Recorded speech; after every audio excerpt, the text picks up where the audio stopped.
welcome to today's video. A few people have asked why I have started this YouTube channel and what led me to do this and make this decision. And it's actually quite a long and for me, emotional story. Just as a trigger warning for those that might be struggling with this, I will be discussing miscarriage within this YouTube channel, so if you want to skip this video, I completely understand that.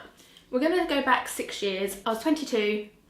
I had a young baby, somewhat newly married. We'd been married about 2 or 3 years at this point. I had this desire at the time to create and start a YouTube channel. However, I didn't feel like I had the time or capacity or self-esteem to do it. And I was embarrassed by the idea of wanting to start a YouTube channel. I couldn't get the courage I needed to start it. So I just kind of kept it at the back of my mind for years. Every few years I'd be like, oh, I really want to start that channel. Never got around to doing it. And then a few years passed and I kind of felt like I'd missed the boat to start a YouTube channel. I thought, oh, there's too much competition now. Anyone that's gonna do this as a career has done it. Like, I'm not gonna be able to make this a career, which was originally what I wanted to do. I wanted to start a YouTube channel, to be able to work from home, to be able to talk to people about the things I'm passionate about and kind of somehow create it into my career. That was my goal back then. Fast forward to October 2021, we have 2 beautiful children. We had a 3.5-year age gap with my first, and I wanted that same age gap again, and we were at the point where we would need to start trying to get that age gap. And me and Joel discussed it, and we were both on different pages. I wanted another baby and he didn't, which is completely understandable from his point of view, because when I'm pregnant I get really ill. I get something called hyperemesis. I can never say the second word, but it's shortened to HG. I've just called it hyperemesis because I cannot pronounce the second word. But pretty much with both pregnancies, I got very, very sick. With my eldest, I would be sick a couple of times a day, but the nausea stayed until about 35 weeks. There'd be days where I'd be okay, then there'll be days where I just couldn't do anything or I couldn't eat anything. So I got really sick with him, but it's not too bad when it's your first, because you just have to look after yourself. But then I got pregnant with my second, and oh my goodness, I was being sick at least, I know I'm not exaggerating, at least 10 times a day. Joel was pretty much a single dad. He would have to do everything. Like the days where I had to look after AJ at home, I was pretty much in bed and I'd have to like crawl to the toilet.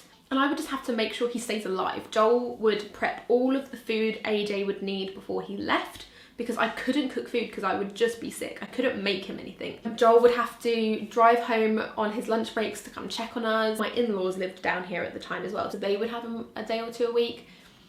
So we made it work, but it was the first pregnancy wasn't too bad, because again, like I said, I just had to look after myself.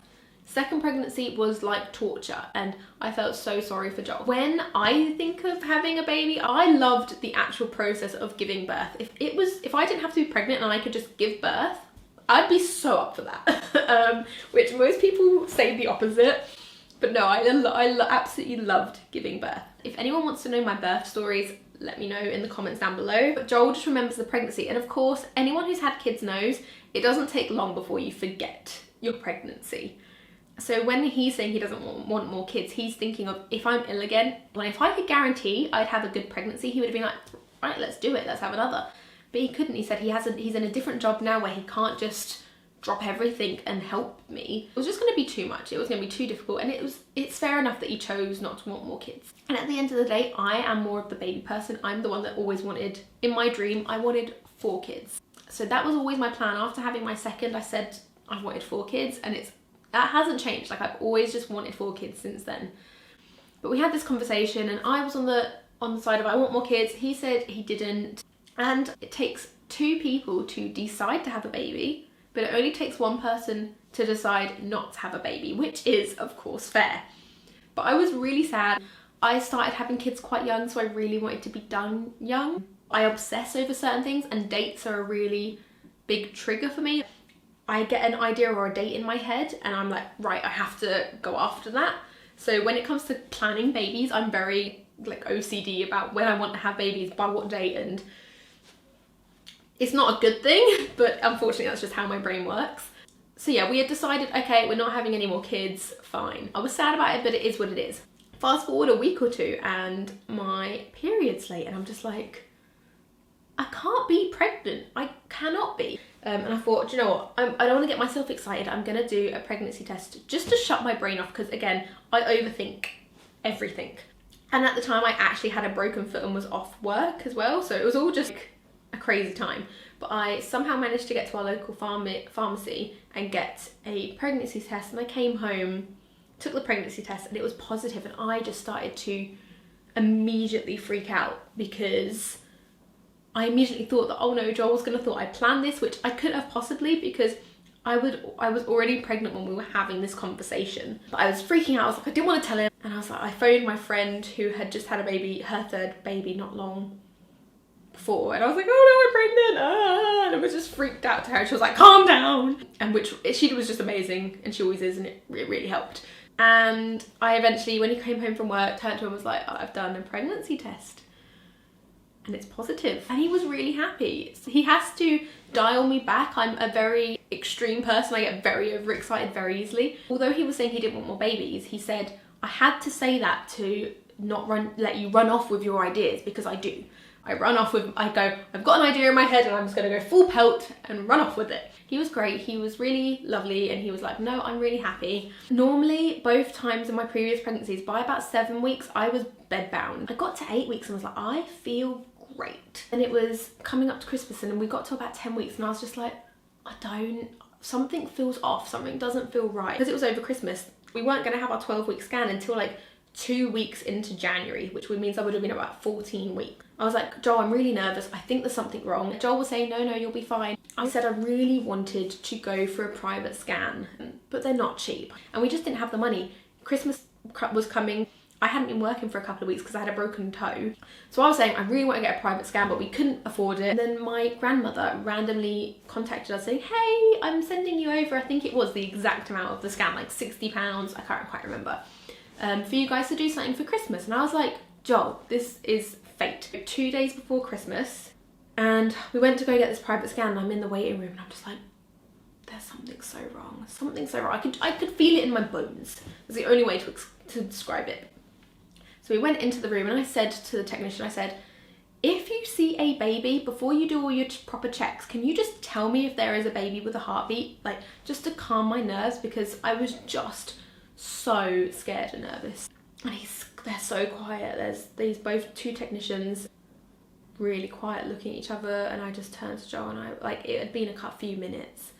And those who have never had a scan before, it does not take that long to find the baby. It takes a long time to do all the checks or to check what they need to, but to find the actual baby, it doesn't take that long. I turned to Joel and I said, Joel, there's no baby.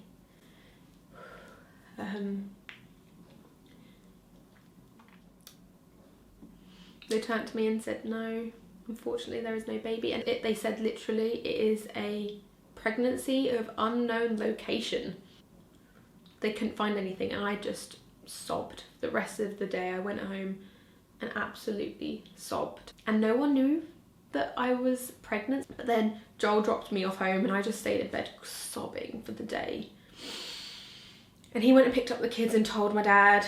He told the rest of the family. We were meant to be having Christmas at our house 2 days later with all of his side of the family coming around. I was going to be cooking everything. I was hosting. One of the reasons as well we wanted to get a private scan was because we were planning on telling the kids on Christmas Day that they were having a baby brother or sister, because they had been asking for one for ages. It was the next morning, so it was Christmas Eve. I started to spot, and I knew it was the beginning of the end. And I kind of powered through Christmas. I put on a brave face as much as I could for the kids. And then I think it was the day after Christmas, or the 27th, I can't quite remember.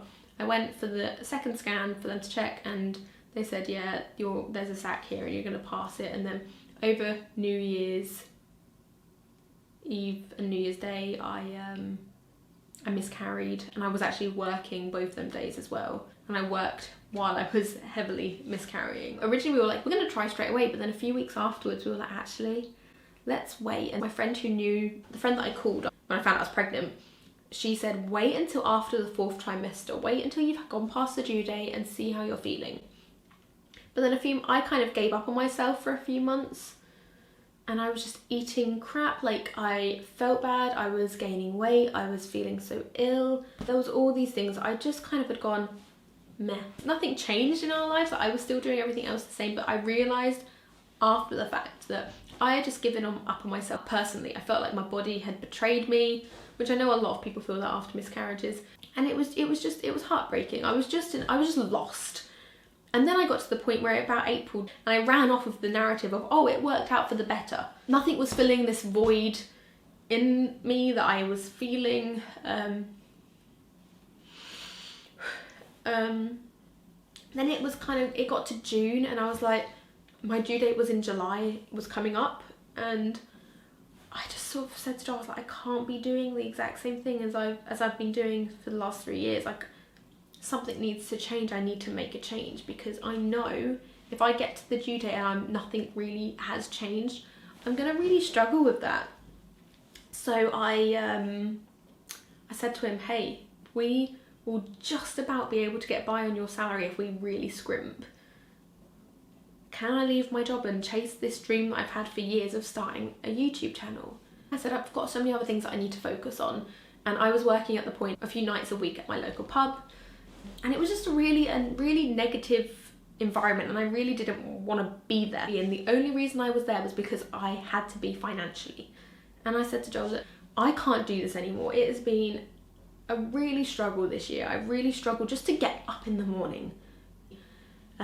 It just felt like I was missing a piece of the puzzle. So I said, I want to leave work. I want to pursue this idea that I've got to start a YouTube channel that I've wanted to do for ages. And he was like, yeah, do you know what? Go for it. Worst comes to worst, I can go find another job. I left at the beginning of July, a week before my due date. And I decided I'm gonna start making these videos. I'm not doing it to try and make money. I don't expect to really make money from it. But it's so nice at a time where people are really struggling financially. It's really nice to be able to help people out and give them advice and help and ways to save money when we really need to at the moment. And the rule of thumb was I'm gonna take a few months off. So the plan was for me to do this for a few months and just see how I'm going, see how Joel's work is going, and see how our finances are going. And we need to see if we might not be able to afford to keep doing what I'm doing. And then I might have to stop making these videos, and that's life, isn't it? I decided I needed to make a change. I left work. I decided to start these videos, and honestly, I'm absolutely loving it. It's something finally for me that I actually want to do. I'm so blessed to be in a situation where I can give this dream a go. And if nothing comes from it, then if I only help one person from these videos, then I'm still super jazzed about that. This is my new baby. My new dream is creating these videos, helping people, support them through their financial journey. And I think every mum, every stay-at-home mum will tell you that you do need to do something for yourself. Because before, when I was working at the pub, I'd have the kids from 6 AM through to 5 or 6 PM. Then I would go to work as soon as Joel got home and work until sometimes 2 or 3 in the morning. And then I'd do it all again the next day. Like, I was doing so much, and so many people said, how do you do it? And I said, I don't, I'm broken, do you not see? But I think after doing that for 3 years, like, I started that job at the pub when my youngest was 3 months old, when we had just moved into this house. And I was just spent, like, I couldn't do it anymore. So I'm giving these videos a go. I'm hoping you're enjoying them. I'm hoping that you're finding some positives in them. I'm hoping I'm not completely annoying. When you start editing videos of yourself, you realise how annoying you are. And it's like you have to get past that cringe, because it's cringy. But yeah, that is my story as to why I've started YouTube. I don't know how long I'm going to be able to do this for, because I might have to go back to work eventually. I hope this video has helped you understand a bit more about me and why I'm doing what I'm doing. Please comment down below of any videos that you would like to see from me. Sorry if this was a long one and a boring one, or if you were very triggered, or if it was too detailed, but that's my story. I can't really change it, unfortunately. Wish I could. I wish I was doing this and had a little baby, but I don't. Give this a like and subscribe to my channel if you like this video. I have way more content of how to live frugally. If you'd like to go check that out, I'll link some down below if you want. Have a great day, guys. I'll see you in the next video. Bye, friends.